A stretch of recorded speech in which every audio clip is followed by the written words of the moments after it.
Thank you to all of you for staying to the bitter end.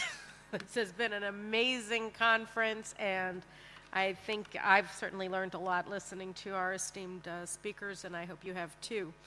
And I'm just going to add my 2 cents to the mix. So people ask me today, are you optimistic? How do you feel about the situation, the post-election era in the United States? And I said that I've been saying that I have very mixed feelings because I'm quite frightened about the next 60 days. And beyond that, I think that we have ample reason for optimism. And I'll just set out the 2 concepts in a little greater detail now, which is that today we have a situation on the ground with the Obama administration in its final days where we face the real danger of the United States carrying through on Obama's veiled threats to act against Israel at the UN Security Council. And he can do this. I mean, he is very popular as he leaves office with over 50% approval rating. He has strong support, indeed wall-to-wall support in the U.S. media. And so it's very possible, and I think that it's very important for the government to be operating under the assumption that this, in fact, is likely to happen. Indeed, such is the concern of the government that Prime Minister Benjamin Netanyahu took the unprecedented step of forbidding his cabinet ministers from having any contact with the incoming Trump administration, which is, shows the depths of the concerns. And indeed, the incoming Trump administration, the transition team, took the exceptional move of having former U.S. Ambassador to the UN, John Bolton, actually warning the Obama administration not to take such actions which stand in conflict and contradict the positions of the incoming Trump administration about how the United States should be behaving towards Israel in the Security Council. So this, I think, is a very great concern, and it's a reason to have some anxiety right now for the next 60 days. Now, what about the incoming Trump administration? Well, you know, there hasn't been a lot of clarity about the direction that the Trump administration is going to be taking vis-a-vis Israel specifically, or the Middle East more widely, and that makes sense because, as you've heard from so many of the speakers who have spoken to you today, the situation here in the Middle East really is a mess. The legacy of the Obama administration is a vastly diminished American profile here in the region, and the empowerment of America's greatest foes, as well as of its competitor, Russia, here in the region. But while it's clear that they shouldn't be in a hurry to be pronouncing their policies, it's also clear from both the people that President-elect Donald Trump has surrounded himself with, and also from the music coming out of his campaign and now his transition team, that there are a lot of reasons to be encouraged about what the future bodes for the Middle East generally and for Israel specifically from the incoming Trump administration. What that music and what that personnel really signals to us is that the incoming administration doesn't suffer from the messianism that really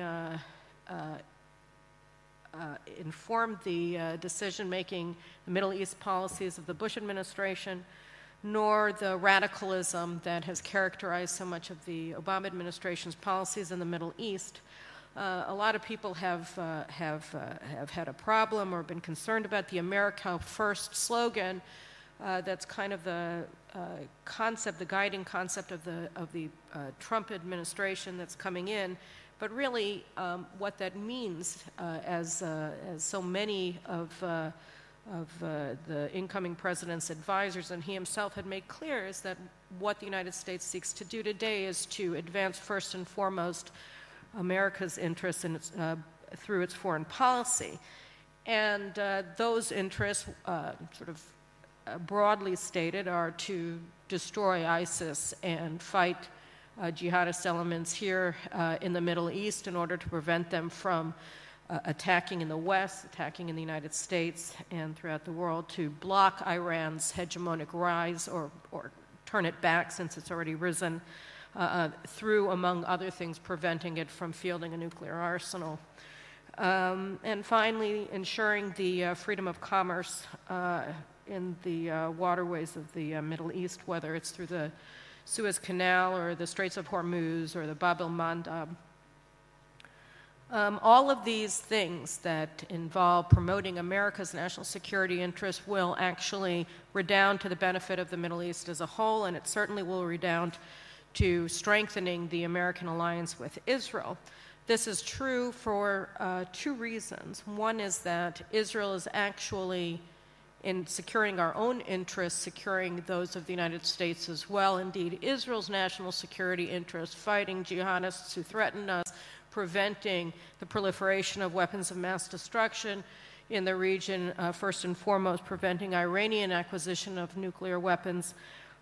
These are, of course, part and parcel of America's primary interests in the Middle East. And there's another reason why strengthening America's alliance with Israel at this time is extremely important for the United States going forward in securing its own aims. And to understand what it is about strengthening America's alliance with Israel that's so essential to the United States being able to secure its goals in the Middle East, to advance America's core interests here, and generally speaking, one look no further than Russia's rise in the Middle East. Today we have leaders of almost every state in this region beating a path to Moscow to meet with President Putin. Now, the basis of Putin's rise in the region, interestingly enough, is that he has formed an alliance and has stood by the most hated leader in the Middle East, the most hated regime in the Middle East, or at least in the Arab world. Of course, that would be the Assad regime in Syria. The Assad regime in Syria is viewed by members of the Arab League as a whole as a treacherous regime that has opened up the Arab world to Shiite and Iranian hegemonic aspirations, has advanced them to the detriment of the Sunni Arabs states throughout the Middle East. There really is no one Arab leader that is hated more by most Arab leaders than Assad, and that includes, of course, Israel. And yet, rather than opposing Russia for standing by this hated regime and this hated leader, the Arab world respects Putin for doing that. The countries of the world respect Putin for having done this, and they do so because it means that he does what he says he's going to do. It means that he sticks with his allies. It means that his word is meaningful and they can trust it. This, of course, is something that the United States also needs. America's credibility as an ally has suffered a massive blow over the past 8 years, if not longer. And part and parcel of the Americans' rising lack of credibility in the region is the perception among the Arab world that the United States has turned its back on its alliance with Israel. That is, that whereas Obama thought, and to a lesser degree, but still, President George W. Bush thought that by putting pressure on Israel and showing the United States to not stand by Israel in certain respects and regards, or in Obama's case, in just about all of them, that the United States would win the support of the wider Arab world as well as of the Iranians. And this, of course, has backfired spectacularly on the United States along both administrations. So I think that in advancing America's core interests in the region, it really does, that achieving that aim really does require the United States under the Trump administration to make a clear demonstration that it is fully committed to the U.S. alliance with Israel, and I think that one of the key promises that Trump made in foreign policy during his campaign can actually lead to that occurring. President-elect Trump's promise to move the U.S. embassy to Israel's capital in accordance with U.S. law to Jerusalem is a game changer. And if he goes forward and does this, he is going to take the one action that can fully reinstate the United States' credibility as an ally and do so in one fell swoop. I think that the message that would be sent to America's allies and to America's enemies at the same time is that the United States is back in business, that the United States is a power that has to be reckoned with, and that the United States' word is gold and can be trusted by friend and foe alike. So I think that the very idea that Trump has really been attacked for, that he's going to put America's interests first in his foreign policy, is actually the one policy that will ensure, or should ensure, the expansion of America's strategic alliance with Israel and can really bring about a game-changing situation in the Middle East that both makes the region more secure for the United States and for the nations of this region, and also advances the cause of peace in the region and throughout the world. So I'm scared and I'm optimistic, and I hope that my fears will not be borne out, and I trust that with the help of all people of goodwill, including all of you Jerusalem Post readers, we will move forward boldly and secure our interests together in the region. Thank you very much. Thank you.